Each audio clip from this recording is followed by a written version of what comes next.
We are sort of a small part of it really, because we make the movie, try to make the very best film we can, make the films for ourselves, the films that we'd like to see. But then it's never over, because the day that we finish the movie, usually within a day or two it's premiering, because we usually work till the last second. And then suddenly the movie exists in a whole different form, and it still exists. I mean, people still write to us who have seen Lord of the Rings. Kids write to us who have just seen it for the first time. And so, for us, it's ongoing, and that's part of the joy of it, is that you're realising that you've created something that is entertaining people, and will probably, hopefully, entertain people, for years to come, after we're all gone. So that's, it's not really, it doesn't end with the ending of the film. Not really. The pleasure starts after that, because you have people saying, the people who like the films come up to you and say that, and that's nice. And another thing that and again I'm quoting Fran, who's not here, but Fran Walsh, but she truly believes in fate somehow drives some of this, and that I think we did it was fate that we did Lord of the Rings first, because it's made a better Hobbit, I believe. I think the Hobbit is better for it, and it would have been a different type of film if you'd gone in that way, going through the experience of, and that incredible cast on Lord of the Rings and what they brought to it has made for a better Hobbit. And in that sense, maybe fate was waiting for Martin to play Bilbo, at exactly the right time, exactly the right age, all of those sort of things. You kind of do start to believe that when things start coming together, and it felt like that's happened on this one. I mean, we were, in about 1995,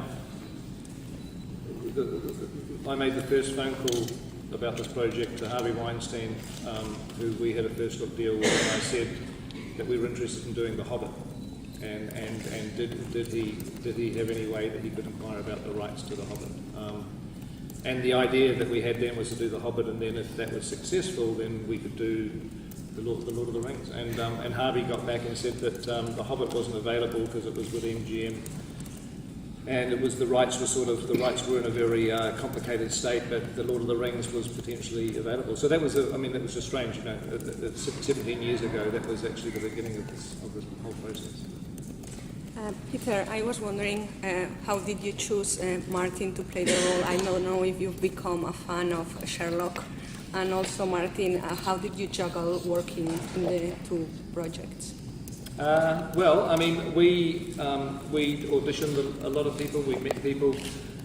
We had an idea in our mind's eye of what Bilbo should be like, and the qualities that he should have, just as how we wanted him to sort of come across to the audience. And to be quite honest, Martin was really at the top of the list from the very beginning. It was devastating for a while because Martin wasn't available, because he was already committed to his Sherlock show, with the second series actually. He'd already had dates for the second series, and which was right in the middle of our shoot. And so we were trying to think of a plan B, and we couldn't. And we absolutely, I mean, there was nobody else. There's nobody else that I thought could do as good a job as Martin, and would bring the qualities that we needed for the character. And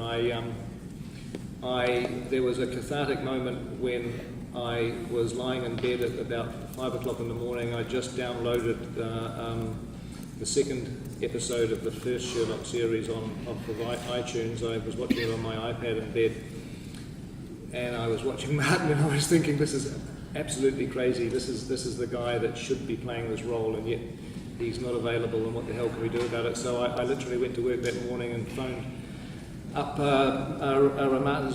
Martin's agent in England, and I said, look, is there any way Martin would consider doing it if we stopped shooting for 3 months and let him go back and shoot the second series of Sherlock? And so that's what we did. We actually, he was so important to us that we stopped filming to allow him to go back and shoot the second series. I'm damn glad that I made that phone call. It was one of the best things I've ever done in my life. So even though it made your life more difficult, do you still like Sherlock?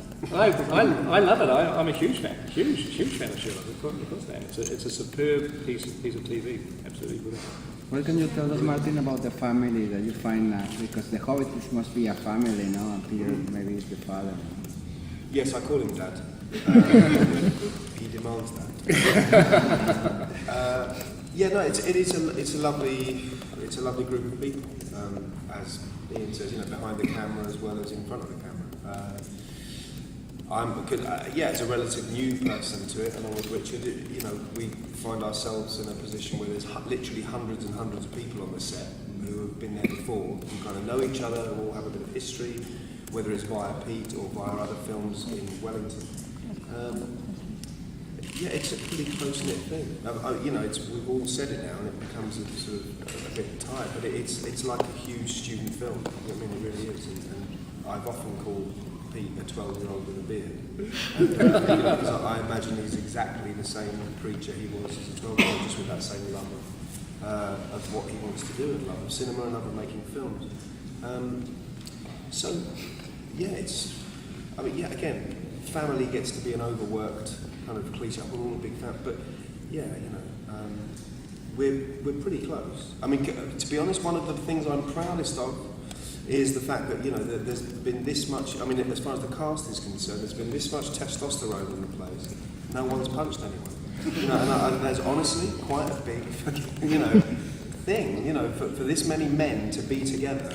And to be as tiring as it is, and to be as hot and sweaty, and as grumpy as you can sometimes get making a film, just because it just is. That's the reality of it. It becomes pretty hard graft after a while. We've all stuck together incredibly well, and I think which is testament to the relationships we have, and testament to the fact that we've been cast reasonably well, that we're a team. I think it's the going members of the cast that are keeping you in order.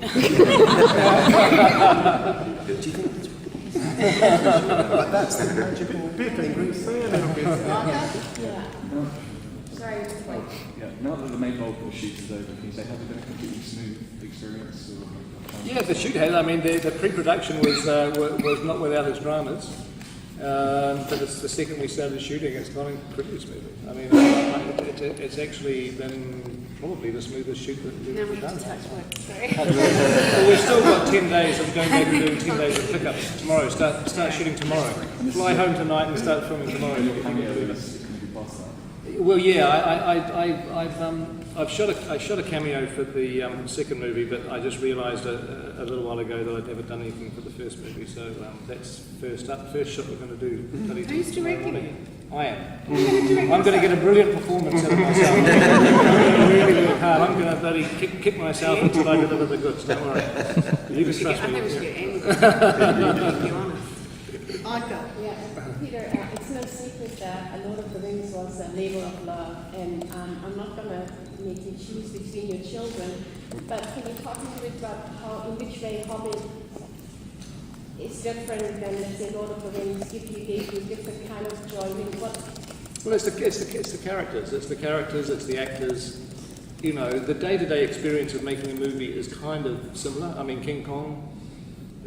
Similar. I mean, it's not, to actually just show up at work and figure out the camera angles and the lenses and interpreting the script and the subtext and everything else is sort of similar from film to film. But the joy of this movie has been, and what's fresh is every single day is different. Every day is different. That's the thing with a movie. We shot for 266 days, and you don't go to work on one day and do the same thing as you did the day before. You're on a different set. You're on a different scene. You're working with a different group. Of our characters, because the story, we're sort of jumping around the story, shooting it out of order, and so the joy of it is the group of characters. It's Bilbo, it's Gandalf, it's the dwarves, it's Gollum. It's just that's where you derive the pleasure and the fun. It's and it's the chemistry, it's the people. You're almost done shooting one movie, or you're actually almost done shooting both movies? We've completed our principal photography, and we always, the way that we shoot movies is we always, right from the beginning, we schedule and we budget what we call a pickup period. It's not reshoots, people call them reshoots, but you don't tend to reshoot anything. You actually look at the cut and you write more scenes or write different scenes to help smooth over bits of storytelling, help develop characters. And so we go into our 10 days of pickups tomorrow. And then we have some pickups planned for next year for the second film. But essentially, they're both shot. Yeah. I just wanted to say that we started this process, we sat down and watched the extended cut of The Lord of the Rings, all three of them. And Fran and myself had not been able to watch the films. Like even if they come on TV, I go, turn it off, turn it off, turn it off. Turn it off. Just because it's just one of those things where you're almost too close to it. You sort of lived it. And it was the first time I'd seen it. And was it the first time you'd sat down and seen it as a whole? And I just felt this really good, strong sense of, okay, that worked. We can do this. We can go back into that world. I watched them and thought, Christ, that looks like bloody hard work. and we were right at the beginning of the whole. But it made me. I think it made me embrace that more, and now I can watch it, and it feels like the big brother, or the big, and this is the little brother coming along. We'll see.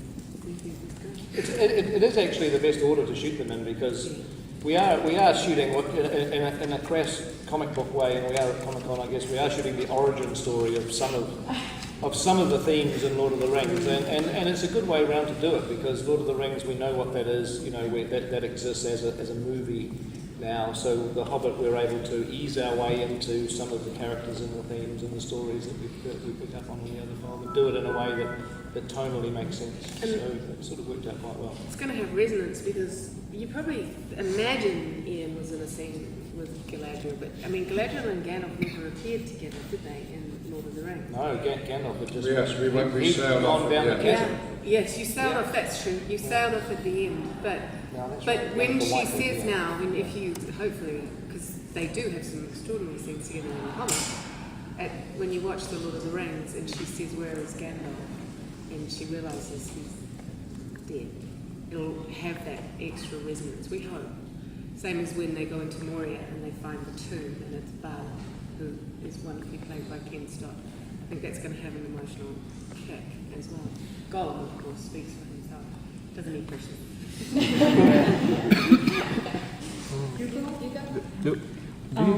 Sorry, you go. Oh, thank you. First, usually how many hours do you shoot per day, and also how do you keep your energy up? I mean, what do you do, to relax yourself, because you have to relax. No, honestly, I can't relax. Every single night, I think every single night on the shoot, I have spent all night dreaming about being on a film set where everything's going wrong. Total anxiety dream. So I at night time, I have a nightmarish time on set where everything goes wrong, and then I have to wake up in the morning and go to work, and hopefully things are going to go better during the day. But so I never, I never escape from it. Well, we start shooting at 7:30 in the morning, and we usually wrap at 6:30 at night. That's how long our days are. And one of the things we have done, which has been vaguely civilised, is to shoot a 5-day week, which has allowed me to cut, because the post-production time is quite short. I've edited every single Saturday for the last year and a half as we shoot. And some Sundays. And some Sundays, yeah. Lisa? One of the last two questions. I and my kids and my husband and everybody, we all read The Hobbit at some point in our lives, and it was something that stuck with us and resonated with us. And I was just wondering if each person on the panel could comment on this experience, what has been the thing for you that just sort of reaches in and resonates about the story. Well, I always relate to hobbits. I mean, I always, when we did Lord of the Rings, I always liked the hobbits as characters, because they, as Martin says, you can identify with them, and I particularly can. I mean, I'm a homebody. I like to put my feet up if I can, and the comforts of home. I'm not much of an adventurer, and so I've always related to hobbits, and the story of Bilbo Baggins is the ultimate hobbit story for me. Do you have an idea of the running time of the movies, and are you already thinking about an extended version in the future? About the extended version in the future? The extended version. Well, the extended versions are very organic. We don't. People have often said to me, "Do you write and plan the extra extended scenes?" And we obviously don't. I mean, you don't know what is going to be a potential scene that may or may not go.